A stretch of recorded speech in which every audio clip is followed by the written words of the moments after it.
is not freedom of expression if you are arrested for expressing a view that is unpopular on a university campus. On Monday, we interviewed Linda Gibbons, a 62-year-old grandma who has been in prison for 10 years for a peaceful protest outside an abortion clinic in Canada. No civil liberties groups gave a damn because she's pro-life, not some window-smashing anarchist at the G20 conference. Well, it's not just Linda Gibbons. Today, we talk with Ruth Lobo, a student from Carleton University who was arrested, we saw in a YouTube clip a minute ago, by a half-dozen police handcuffed and locked in a police paddy wagon for the same thing, a peaceful, non-violent demonstration at her own university. Now, Ruth joins us today from Calgary. Ruth, thank you very much for being on the show. Thank you for having me. Now, we just saw the end of the clip there. How many cops were there? I counted about a half dozen. How many police were there to arrest you? You look terrifying to me. I think you're probably almost 100 pounds, and you could have tackled any of those 6-foot-something SWAT team guys. How many cops did it take to arrest you? Well, there were 9 police officers there that day who were waiting for us, and there were about 4 or 5 campus security personnel. Well, all I can say is I'm glad I'm in Toronto and you're in Calgary, because I'm quivering from fear. I'm joking around, of course. Tell me what it was that you had done that was so awful that made you the subject of a 9-man manhunt. Well, the university had told us that our projects are considered to be offensive to some people, and so we would not be allowed to show them in public.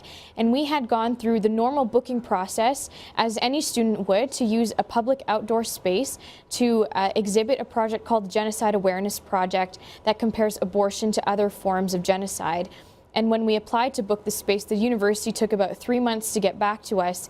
And when they did, it was in a form of a letter that read that because our materials are considered to be offensive and disturbing to some people, that we would not be given the opportunity to express ourselves freely, and that we were going to be given a closed room on campus where we could exhibit them. A closed room on campus. Now, let me just confirm a few facts here. You were, at all material times, a registered tuition-paying, dues-paying student of Carleton. Is that correct? Absolutely, yep. And are there public and political demonstrations going on all the time at Carleton? I know there are, but I just want to hear you confirm it. Absolutely. Especially since our arrest, there have been a number of protests that have been actually, I would consider them to be a bit more violent, not violent, but upfront than ours was. We were very peaceful, and there have been students on campus recently who have locked the Board of Governors in a closed room and whatnot because they feel that as though they're not being heard. And we did no such thing, and yet no handcuffs were used in that situation. But here you have 9 police officers waiting to arrest, 5 peaceful pro-life students. Now, Carleton is very famous for its offensive student protests. I mean, Israel Apartheid Week is offensive to me. I mean, I'm offended by a lot of things, but I just avert my eyes or keep on walking. Why do you think you were picked on? Why do you think that you were arrested by 9 cops, handcuffed and thrown in a paddy wagon when Israel Apartheid Week folks weren't? What's the difference here, Ruth? I really think this is a matter of content and a matter of the fact that we are talking about abortion, and we are comparing it to other atrocities that have existed in society. And Carleton has a very strong and vocal feminist group that has used, I believe, security and has used the administration to constantly push forward their agenda and to push forward that abortion shouldn't be talked about publicly on campus. And we've had a number of incidences with the administration and with other student groups on campus about abortion when we've done other smaller projects. And so people like to say, oh, it's because you had graphic images, it's because your presentation was so large. But if they knew the facts, if they knew how much we had been bullied on campus up until that point, and how much pro-life students have been bullied across Canada, it becomes very evident that this is about abortion, this is about the content of our projects. Now, let me ask you this. A couple of days ago, we had on the show a woman named Linda Gibbons who spent 10 years in prison, and I use the word prison because it's a maximum security facility, for a peaceful protest, holding a sign, actually not even as graphic as yours. I asked her a question. I asked if any left-wing civil liberties group has ever come to her aid, like the Canadian Civil Liberties Association, and she said no. Have any so-called free speech groups or civil liberties groups on the left come to help you? And by the way, I hope your answer is yes. Yes, actually, the Canadian Civil Liberties Association has come to our defense on free speech issues. I'm so glad you said that, because I was starting to lose faith in them because they've ignored Linda Gibbons. Now, what has the CCLA, this is good news, what have they said or done? Are they helping you fight this in court?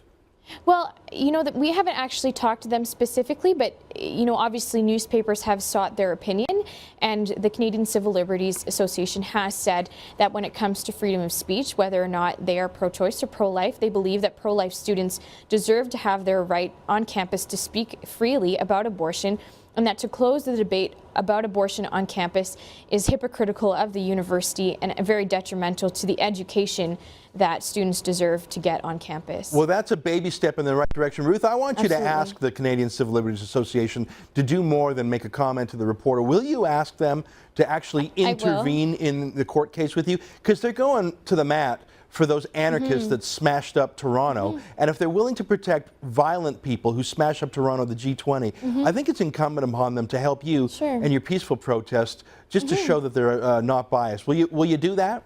Yeah, I will do that. And, you know, they have defended a pro-life club at UVic, actually, when they were going through their issues there on campus. So definitely there's opportunity there. Well, listen, you've given me a little ray of hope. Now, you're going to court tomorrow, is that right, to sue the university to overturn this decision? Do I have that right? Well, I sort of. Yes, as you know, we have filed a lawsuit against the university, and in response to our lawsuit, they applied for what is called a motion to strike. So they're attempting to strike our statement of claim on the basis that it is frivolous, as we said in our press release. So tomorrow, that issue will be discussed in court. Well, Ruth, will you keep us posted how that goes? I think this is a very important case. I find it terrifying and perplexing and sad that at universities of all places, the freedom of speech that we take for granted as Canadians is under attack. Ruth Lobo joining us today from Calgary. Thank you for your time. You're welcome.